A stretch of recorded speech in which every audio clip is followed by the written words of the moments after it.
Hello বন্ধুরা, তোমরা সবাই কেমন আছো? তো আমি আবারও রান্নাঘরে চলে এসেছি তোমাদের সাথে একটা রেসিপি শেয়ার করব বলে। তো তোমরা যারা আমার চ্যানেলে নতুন আছো তারা প্লিজ চ্যানেলটাকে সাবস্ক্রাইব করে দিও আমার নতুন নতুন ভিডিও দেখার জন্য। আর আমাদের ভালো লাগলে লাইক কমেন্ট শেয়ার অবশ্যই করবে। তো চলো আজকে কি রেসিপি বানাচ্ছি তো দেখে নাও। তো দেখো বন্ধুরা, আমি সিমুই বানাবো বলে এখানে আমি রেড কাউ নিয়ে নিয়েছি দুধ। তো এটা আমি প্যাকেট দুধই নিয়ে এসেছি, তোমরা যে দুধ ভালোবাসো সেই দুধ নেবে, কোনো অসুবিধা নেই। তো এই দুধটা আমি বাটির মধ্যে ঢেলে আগে এটাকে আমি একটু ফুটিয়ে নেবো, তারপরে এই যে পাশে সিমুই রাখার এটাকে আমি ভেজে নেবো। তো চলো আমি আগে দুধটা ঢেলে নিই, তারপর তোমাদেরকে আবার পরে দেখাচ্ছি। তো দেখো বন্ধুরা, আমি এই যে দুধ ঢেলে নিয়েছি, তো এবার আমি গ্যাসটাকে জ্বালিয়ে দেবো।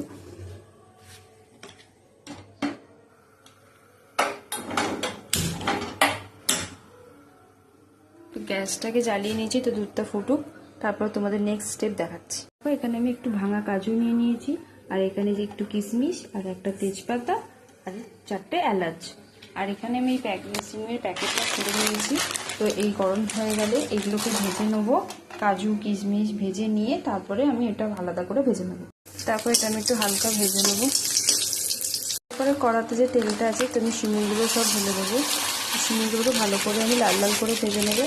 আর হ্যাঁ বন্ধুরা, আমার এখানে ঘি ছিল না বলে তাই আমি এখানে সাদা তেল দিয়েছি। তো তোমাদের বাড়িতে যার ঘি থাকবে তো তোমরা ঘি দিয়েই কিন্তু এটাকে ভাজার চেষ্টা করবে। তো দেখো দুধটা উতলো হয়ে এসছে, একটু আস্তে করে দিই, আর এটা একটু লাল লাল করে ভেজে নেবো। ঘি দিলে খুব ভালো গন্ধ হবে। তো আমার তো কোনো ঘি নেই, তাই কী করা যাবে বন্ধুরা, করতে পারিনি ঘি দিয়ে, তাই সাদা তেল দিয়ে আমি এটাকে ভেজে নিচ্ছি হালকা করে। দুধটা ফুটে এসছে, তো আমি তেজপাতাটা দিয়ে দিলাম। তো দেখো এটা আমার লাল লাল করে ভাজা হয়ে গেছে সিমিটা। এবার আমি এই সিমিটা তুলে আমি দুধের মধ্যে দিয়ে দেবো। দেখো এইভাবে আমি পুরোটা দিয়ে দেবো। তারপরে এই ভাজা কাজু কিশমিশ এর মতো আমি দিয়ে দেবো। আর এই যে চিনিটা আছে এই চিনিটাও আমি অ্যাড করে দেবো। তোমাদের চিনিটা তোমরা স্বাদ মতো করে দিও, যতটা লাগবে। আমি এখানে আমার মতো স্বাদ অনুযায়ী দিচ্ছি। তারপরে দেখো এখানে যে 4টে এলাচ নিয়েছিলাম, এই এলাচটাকে আমি একটু থেতো করে নিয়েছি। এটা যখন নামাবো তখন আমি এটাকে এটার সিমির মধ্যে দিয়ে দেবো। তো দেখো আমি এলাচটাকে ভালো করে এটা থেতো করে নিয়েছি। তো লাস্টে দেবো, এটাই কারণ যাতে স্মেলটা ভালো আসে, তার জন্য এটা লাস্টে দিচ্ছি। তো দেখো এটা ফুটে এসে অনেকটা সেদ্ধ হয়েছে, তো আমি এটা দিয়ে দিলাম। তারপর ভালো করে একটু নেড়ে চেড়ে গ্যাস কম করে দিয়ে রেডি আমাদের সিমুই। দেখো বন্ধুরা, আমার এই সিমুইটা রেডি হয়ে গেছে। তো বলো যে কেমন দেখতে হয়েছে। তো দেখো একটু দুধ রেখো, কারণ দুধ যদি না রাখো তাহলে হচ্ছে কি এই সিমুই পুরো দুধটাই পুরো টেনে নেবে, তো সেটা শক্ত হয়ে যাবে, ভালো লাগবে না। তো আমি গ্যাসটা দেখো অফ করে দিয়েছি। তো আমার সিমুই কমপ্লিট।